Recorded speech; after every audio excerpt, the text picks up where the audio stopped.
বেনো তোমার গর্ভে আমি বেশি নয়, তোমার গর্ভে আমি মাত্র দুটো সন্তানে দেব।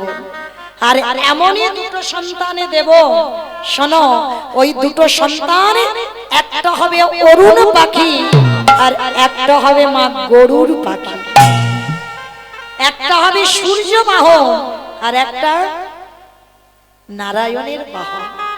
তাহলে বেশি সন্তান নয়, তোমার গর্ভে যাকে জন্ম দেবে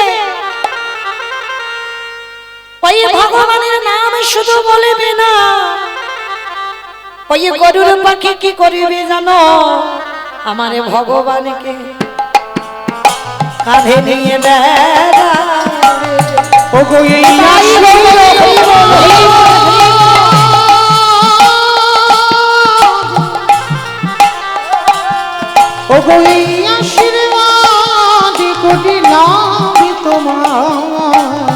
ভগবানকে কাঁধে নিয়ে যাবে। আসলে তাহলে ভগবানকে কাঁধে চড়াবে, নাম বলবে না। বিষ্ণুদেবের বাহন হলো গরুর পাখি, আর ভগবানকে যখন কাঁধে বসাবে, আমা ভগবানের চরণ দুটো কোথায় থাকবে? আপনারা আমরা তো পাই না, তার জন্য কাঁদি, যুগ যুগ ধরে কাঁদছি। আর গরুর পাখি ভগবানকে কাঁধে যখন বসায়, ভগবানের চরণ দুটো বুকে থাকে। আর যখনই বুকে থাকে, গরুর কি করে জানো? বলে আর তো চরণ ছাড়বো ওই রাঙা চরণ, রাঙা চরণ হৃদয়ে পেয়েছি, আর তো চরণ ছাড়বো না। আস্তে তাহলে দেখো মা বাবা একটা, মা কতগুলো, আর মায়ের গুণের মাসুল সন্তানদের গুনতে হলো, হলো না? তাহলে এই জন্য বাবা হলো বীজ, মা হলো ক্ষেত্র বা মাটি। বীজটা বপন করতে হবে, মাটি যদি নোনা হয় মাটির ফসল ভালো হবে না। আমা আমি লীলাতে কোথায় ছিলাম? ভালো, এটাই তো তত্ত্ব, যেখানে যাই না কেন গোড়াতে ফিরতে হবে। ভালো ভালো, ভুলে গেছো? তাহলে আমি এত কথা বলবো, মনে থাকবে কি করে? হ্যাঁ, বাহ, বৈষ্ণব সেবা দিতে এলো, আর ছোট্ট বাচ্চাটা বললো, বাবা দাও তোমার ঝোলাটা আমার দাও, আমি একটু নগর থেকে ভিক্ষা করি আনি। কি মা মনে পড়ছে? দেখানো ছিলাম তো, চলো এখান থেকে যাই। এইবার ছোট্ট ছেলেটা যেই না বাবাকে প্রণাম করে কাঁধে ঝোলাটা নিয়ে বার হবে, ভগবান তো ছদ্মবেশে ওদের বাড়িতে চিনতে পারছে না। ভগবান মনে মনে চিন্তা করছে, বাবা বাবা বাবা, এত তাড়াতাড়ি তো সেবা পাবো না, একটু ঘষে মেজে নিতে হবে। এসেছিলাম ওর বাবাকে পরীক্ষা করতে, এখন বেটা ওর ছেলে দাঁড়াচ্ছে, যাক একটু ওর ছেলেটাকে ভালো করে ঘষে মেজে নি। এইবার কি করেছে বাবা? আজকে লক্ষ্য করে দেখে, ভগবানের আদেশ শিরোধার্য করে ছেলেটা যেই না বার হয়েছে, সমস্ত ব্রজমাদের দরজায় ভগবান বটু সেজে গোটা গ্রাম ভিক্ষা করে নিয়ে চলে এসেছে। আমা তোমাদের বাড়িতে যদি একটা ছেলে 5 মিনিট আগে ভিক্ষা করতে যায়, তাকে ভিক্ষা দেবে, আবার যদি 5 মিনিট পরে যায়, আপনারা দেবেন তাকে ভিক্ষা? মেরে তারা করবে না? ভগবানের লীলাটা দেখেন, ভগবান তো অতিথি রূপে ছিল, এবার বটু হয়ে গোটা গ্রাম ভিক্ষা করে নিয়ে চলে গেল। এবার আসল বটু গিয়ে যেই না দাঁড়িয়েছে, ব্রজমাইরা বলে বলেন, এই সকালবেলা তোর বাবা ভিক্ষা করে নিয়ে গেল, তুই 5 মিনিট আগে ভিক্ষা করে নিয়ে গেলি, আবার আবার তোর বাবা তোকে পাঠিয়েছে, দেখাচ্ছি মজা তোর দ্বারা। সবাই মিলে বেতের বাড়ি দিয়ে বটুকে বেত্রাঘাত, দূর হয়ে যা, বেরিয়ে যা, কৃষ্ণ কৃষ্ণ।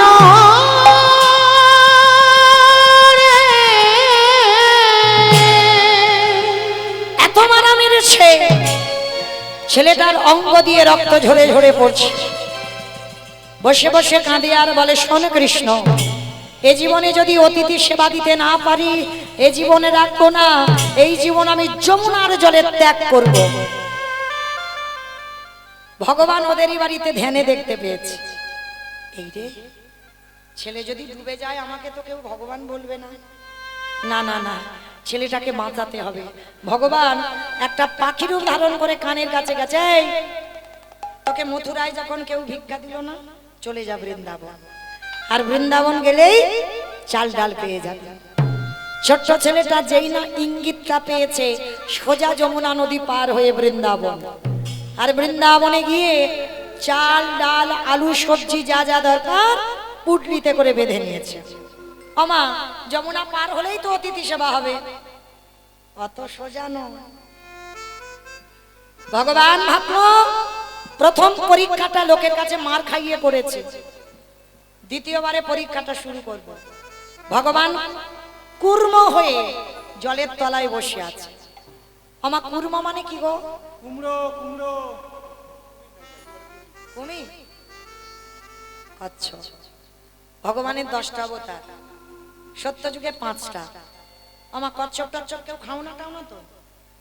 হ্যাঁ খাবে না, ভগবান তো একবার কচ্ছপ হয়েছিল। আর মাছ কেউ খাও না তো? না না কেউ খায় না। হ্যাঁ মাছটা খাও, বেশ।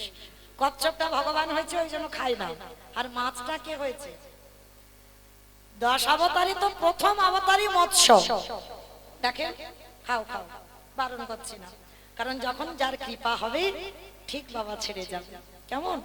কিন্তু আমার ভগবানের কাছে আরতিটা করতে হবে, প্রভু আমি যেন তোমার সেবার কাজে লাগতে পারি, তবে তো সে কৃপা করবে। আর শুধু তুমি এসেছো, খাচ্ছ আর ঘুমাচ্ছ আর চলে যাবে ঘরে, হবে কি? তার কাছে আরতিটা করতে হবে, ঠাকুর এ দেহ তোমার সেবায় কবে লাগবে, এইটা যদি তুমি জানাও, একদিন না একদিন ঠিক ওই ভগবান যে মাছ হয়েছে, তুমি ওই মাছ খাওয়াটাও ছেড়ে দেবে। হরি বল। তো আজকে 10টা অবতার হয়েছে, আর 10টা অবতারের মধ্যে আজকের লীলায় বাবা কচ্ছপ হয়েছে, আর কচ্ছপ হয়ে চুপটি করে জলের তলায় বসে আছে। আর ছেলেটা তো জানে না, নাচতে নাচতে নাচতে নাচতে পর তো পর একেবারে পাটা পড়ে গেল কচ্ছপের পিঠে। আর যেই বলল পা পিছলেই ওই ছোট্ট ছেলেটা যমুনার জলে পড়ে গেল। চিৎকার করে ওই ছোট্ট ছেলেটা বলে উঠল, মা তোর এত লোভ, তোর এত লালসা, তবে শোন মা, তোর যখন এত খিদে, তোর যখন এত লোভ, তোর যখন এতই লালসা, এবার আমার জীবনটাকে তোর খেতে হবে। যেই না ছেলেটা মরার সিদ্ধান্ত নিয়েছে, ওদিকে ভগবান ওদেরই বাড়ি ধ্যানা যোগে দেখতে পাচ্ছে।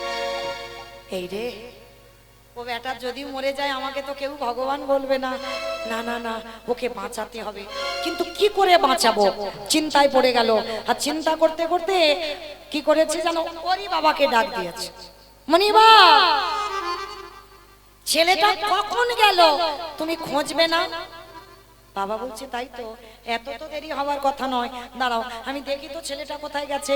ছুটতে ছুটতে যমুনার ঘাটে গেল, আর গিয়ে দেখে না ছেলেটা মরবে বলে গলা পর্যন্ত নেমে গেছে। ছেলে তো সাঁতার জানে না, বাবা জানে। বাবা তীরে গিয়ে ডাক দিয়েছে, আই খোকা, সর্বনাশ তুই সাঁতার জানিস না, তুই জল আগে ওঠ বলছি শিগগিরই। যেই না ডাকলো মা, ছেলেটার আর মরা হলো না, কারণ মৃত্যুটা তো খুব কঠিন।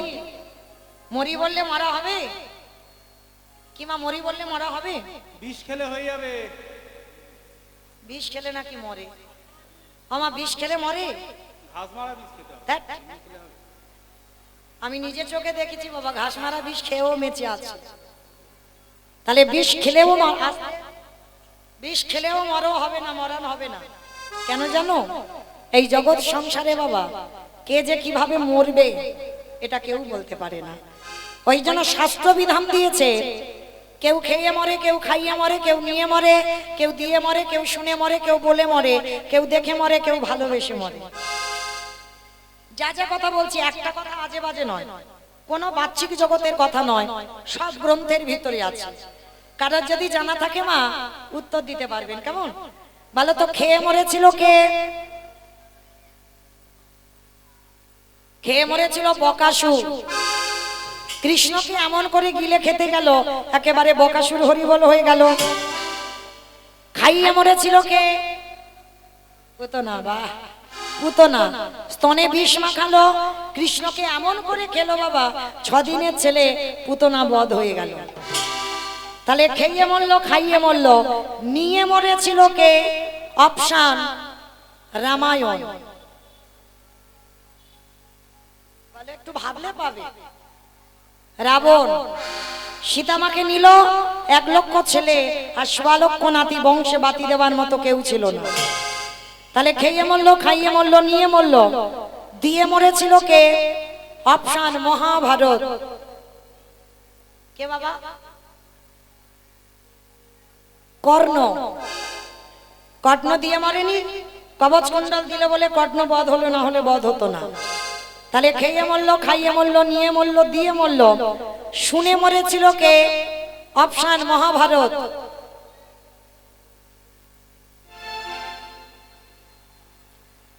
অশ্বত্থামা হতবানি ইহা আমি সত্য জানি, ইতিগজ পড়ে গেল রানে। গজ পড়ে গেল রানে। রাষ্ট্রগুরু দ্রোণাচার্য, ওই দ্রোণাচার্য পুত্রের মৃত্যু সংবাদ শুনে মৃত্যু হয়ে গেল। তাহলে খেয়ে মরলো, খাইয়ে মরলো, নিয়ে মরলো, দিয়ে মরলো, শুনে মরলো, বলে মরেছিল কে? দক্ষ রাজার 7টা মেয়ে ছিল, আর 7টা মেয়ের মধ্যে বাবা একটা ছিল মা সতী। দক্ষ যজ্ঞ হয়েছিল, বাবা শিবকে বলেন। তখন সতী বলেছিল, বাবা তুমি আমার পাগল স্বামীকে কেন বললে না? বলে বলা যাবে না, ওকে বললে ভূত প্রেত নিয়ে আসবে, আর আনলে আমার যজ্ঞটা লণ্ডভণ্ড হয়ে যাবে, তো স্বামীকে বলা যাবে না। তখন সতী বলেছিল, পিতা প্রতিনিন্দা যখন শুনলাম, এই মুহূর্তে এই যজ্ঞ অগ্নিতে আমি আমার দেহ ত্যাগ করবই, বলেই সতী দেহ ত্যাগ। তাহলে খেয়ে মরলো, খাইয়ে মরলো, নিয়ে মরলো, দিয়ে মরলো, শুনে মরলো, বলে মরলো। দেখে মরেছিল কে? দেখে মরেছিল হিরণ্যকশিপু। দেখেন বাবা, দেখে মরেনি। প্রহ্লাদকে বলেছিল, প্রহ্লাদ তোর হরি কোথায় থাকে? বলে কেন? যেদিকে তাকাবো সেদিকে আমার হরিময় জগৎ। এই এই ফটিক স্তম্ভে তোর হরি আছে? আছে। ফটিক স্তম্ভ থেকে বাইর হলো, দেহটা মানুষ, মুখটা পশু। কোন ঠাকুর? নরসিংহ। আর ওই রূপটা যখনই ধরলো, মূর্খ হিরণ্যকশিপুর বলেছিল, পারবে না, কখনো তুমি আমায় মারতে পারবে না। বলে কেন? বলে ব্রহ্মা আমাকে অমরত্ব বর দিয়েছে। ভগবান হেসে উঠেছে, বলে বাবা বাবা বাবা, ব্রহ্মা নিজে অমর নয়, আর তোমারে অমর দিয়েছে। বলে না, অমরত্বর মতো। বলে অমরত্বর মতো মানে? বলে শোনো, আমাকে তো নারীতে মারতে পারবে না, পুরুষে মারতে পারবে না, পশুতে মারতে পারবে না। তা ভগবান বলছে, মূর্খ, ওই জন্য তোর জন্য তো আমার এই রূপটা ধরা। আমি নারী নয়, পুরুষ নয়, পশুও নয়, এই নৃসিংহ রূপ ধরলাম তোকে মারবার জন্য। হিরণ্যকশিপুর হেসে উঠেছে খিলখিল করে, শোনো নারায়ণ, তবু তুমি মারতে পারবে না। বলে কেন? বলে আমি জলে মরবো না, স্থলে মরবো না, অন্তরিক্ষে মরবো না। বলে আমি মারবো তো আমার জানু দেশে। যেই না বলেছে জানু দেশে মারবো, তা তবুই হেসে বলে উঠলো, তবু মারতে পারবে না। কেন? আমি ঘরে মরবো না, ঘরের বাইরে মরবো না। ভগবান বলে ঘরেও মারবো না, ঘরের বাইরে মারবো না, তাহলে মারবে কোথায়? বলে তোর ঘরের চৌকাটের উপরে দাঁড়িয়ে। বলে তবু মারতে পারবে না। বলে তবু মারতে পারবে না। বলে কেন? বলে শোনো, আমি তো দিনে মরবো না, রাতে মরবো না। বলে কি দরকার আছে? আমি তো দিন রাতের মাঝখানে মারবো, গোধূলি বেলা। হিরণ্যকশিপুর হেসে বলল, তবু মারতে পারবে না। বলে কেন? বলে আমি তো মাসে মরবো না, আমি বারে মরবো না। যেই না এই কথাটা বলেছে, ভগবান একটু চিন্তায় পড়ে গেছে। মাসে মরবো না, বারে মরবো না। আমা বলো তো, যারা যারা কীর্তন শুনছো, কোন মাসকে মাস বলে না, কোন বারকে বার বলে না?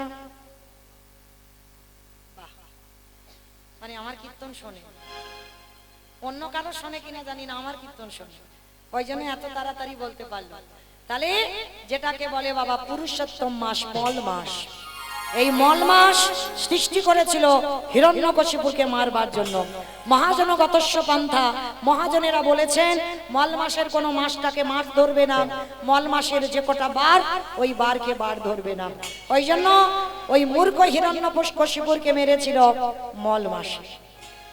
আর ওই রূপটা দেখে হিরণ্যকশিপুর বধ হলো। তাহলে খেয়ে মরলো, খাইয়ে মরলো, নিয়ে মরলো, দিয়ে মরলো, শুনে মরলো, বলে মরলো, দেখে মরলো। আর একটা বাকি আছে, ভালোবেসে মরেছিল কে? আমি বলবো ঋতুপর্ণা। দেখেছো?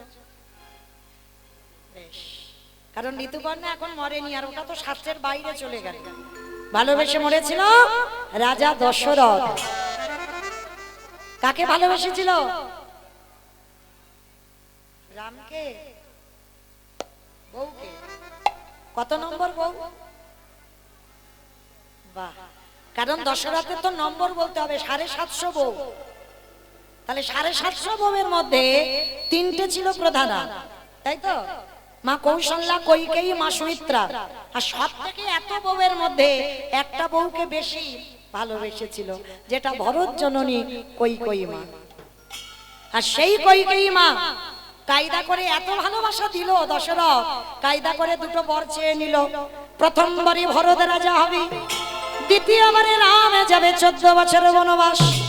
যখন রাম বনে চলে গেল, দশরথ কেঁদে কেঁদে অন্ধ হয়ে গেল। আর যখন অন্ধ হয়ে দশরথ বিছানা সজ্জা, বিছানায় পড়ে দশরথ একটা শিক্ষা দিয়ে গেছে। কি শিক্ষা জানো? ওরে কলির জ্ঞানন্ধজি, তোরা যেন আমার মতো কেউ বউকে ভালোবাসিস না। ভালোবাস, খবরদার বউ যেন মাথায় চড়ে না বসে। আর যাদের যাদের বউ চড়ে বসবে, দশরথের কথা মনে রেখো, ওগো তাদের দশা আমার মতো হবে। আমি এই অভিশাপ করে গেলাম, তাদের দশা আমার মতো হবে। আস্তে আমা, আমি লীলাতে কোথায় ছিলাম? যমুনার ঘাটে। বেশ, আমি গন্ডগোল করে ফেলছি। তাহলে যমুনার ঘাটে ছিল, আর যেই না যমুনার ঘাটে বাবা গিয়ে ডাকলো, ছেলেটার মরা হলো না। ছেলেটা উঠে এসে বলছে, বাবা আমি জোগাড় করেছিলাম, এই যমুনা নদী আমার কাছ থেকে সব খেয়ে নিয়েছে। কি বললি? যা জোগাড় করেছি সব খেয়ে নিয়েছে? হ্যাঁ বাবা, কিছু উদ্ধার করতে পারিনি। বাবা তবে চিন্তা করো না, ওই দূরে দেখা যাচ্ছে একটা মুদির দোকান, আর ওই মুদির দোকানে গিয়ে আমি কিছু জিনিস চুরি করে আনি। চুরি, চুরি করা মানে তো মহা পাপ। কি বললে? অমাইরা, চুরি করা সত্যি পাপ? সব চুরিতে নয়। অতিথি মানে নারায়ণ, নারায়ণের জন্য যদি চুরি করো, ভগবানের জন্য যদি চুরি করো, সে চুরিতে পাপ হয় না। তো আজকে যেই না বাবা, বাবা ছেলে দুজনে মিলে ভোরের বেলা ওই মুদি দোকানে চুরি করতে গেল। মায়েরা, আর আমার বেশিক্ষণ সময় নেই, যতক্ষণ আছি একটু কৃপা করে মন দিয়ে শুনবেন। বাবা ছেলে দুজনে মিলে দোকান চুরি করতে গেল। পিছনে গোল করে গর্ত করে দোকানের ভিতরে প্রবেশ করলো। চাল, ডাল, আলু, সবজি যা যা দরকার পুটলিতে করে বেঁধে নিয়েছে। বাইরে এসে বলছে, বাবা বাবা তুমি তো কত চিন্তা করছিলে কি করে সেবা দেবে, কি করে সেবা দেবে, দেখলে তো আমি কেমন ব্যবস্থা করে দিলাম। চলো চলো চলো, তাড়াতাড়ি গিয়ে রান্নাটা বসাও। বাবা বলছে, হ্যাঁ রে খোকা, সেই যখন আমরা বাপ বেটা চোর হলাম, অতিথি সেবার পরে একটু মুখশুদ্ধি দিতে হয়। কি মা আপনারা জানেন তো? খেয়াল রাখবেন এইগুলো। পরিপূর্ণ সেবার ফল পেতে গেলে তোমাকে সেবার পরে মুখশুদ্ধি দিতে হবে। পান, জোয়ান, পান মশলা, এলাচ, লবঙ্গ, মৌরি আর ভগবানের প্রিয় মুখশুদ্ধি হলো হরিতুকি। তা আজকে সন্দীপনী মণি বলছে, জানা বাবা, সেই আমরা বাব্বাটা যখন চোর হলাম, যা আর একবার তুই দোকানে গিয়ে একটা হরিতুকি নিয়ে আয়। কেন বাবা বলবে, আর কেন ছেলেটা আবার দোকানে যাবে?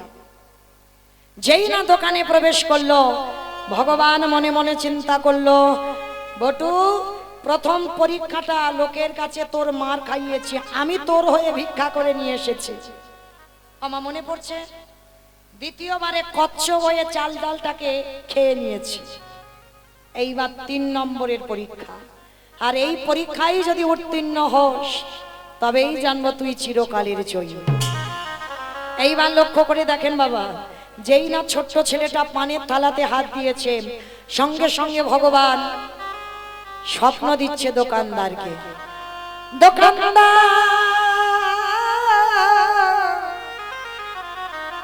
তুমি এমন করে কালে নিদ্রায় ঘুমায়ো না, তুমি জেগে দেখো তোমার মুদি দোকানে কেমন চুরি হয়ে যায়। ওগো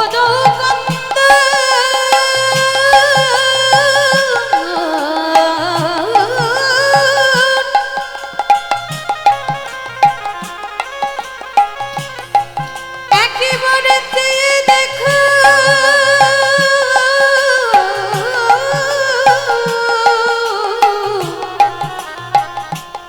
তোমার দোকানে কেমন চুরি হয়ে যায়। যেই না বলেছে দোকানদার দোকান চুরি হচ্ছে, ভোরের স্বপ্ন সত্যি হয়, আর ছোট্ট বাচ্চাটা ওই হরিতুকিটা নিয়ে যেতে যাবে, আর পাটা লেগে পানের থালাটা উল্টে পড়েছে। দোকানের ভিতরে বাবা একটা ঝনাত করে আওয়াজ হয়েছে, এই মনে হচ্ছে আমার দোকান চুরি হচ্ছে। আরে চোর চোর চোর! কার না প্রাণের ভয় হয়? ছোট্ট ছেলেটা হরিতুকিটা নিয়ে সবে দুটো হাত আর মাথাটা গর্ত দিয়ে বের করেছে, আর দোকানদার ছুটে এসে ওই ছেলেটার পা দুটো চেপে ধরেছে। আমার এই 3 নম্বরের পরীক্ষাটা যেন কোনো ভক্তের জীবনে না আসে, এটুকুই আমার রাধা রানীর কাছে চাওয়া। যেই না ওই দুটো হাত আর গর্ত দিয়ে মাথাটা বের করেছে, এদিকে দোকানদার পা ধরে টানছে। বাচ্চা ছেলে তো, 5 বছরের ছেলে, মানে কতটুকু, বাবাকে বুঝতে দিল না যে বাবা আমি ধরা পড়ে গেছি। হাসি মুখে হরিতুকিটা বাবার হাতে দিয়েছে, বাবা যাও তুমি ততক্ষণে রান্না বসাও, আমি যাচ্ছি, আমি একটু পরেই যাচ্ছি। যতই হোক বাবা তো বুঝতে পেরেছে, মনটা কুগাইছে। আচ্ছা বলো তোমার সন্তানের মঙ্গল অমঙ্গল প্রথমে কে বোঝে? মা। এই মা ডাকটা বাবা খুব ছোট ডাক, দেখো মা নামে সুধা ঝরে, মা নামে সুধা করে, মা বড় সুধার সমান, ডাকিলে জুড়াই আইসে পড়া। মা ডাকার সঙ্গে সঙ্গে দেখবেন হৃদয়টা সঙ্গে সঙ্গে দুলে ওঠে। তো আজকে এই ছোট্ট ছেলেটার বাবার মনটা কুগেছে যে আমার ছেলের কিছু একটা হয়েছে, বুঝতে পেরে গেছে। খোকা তুই তো কোনোদিন এত খামিস না,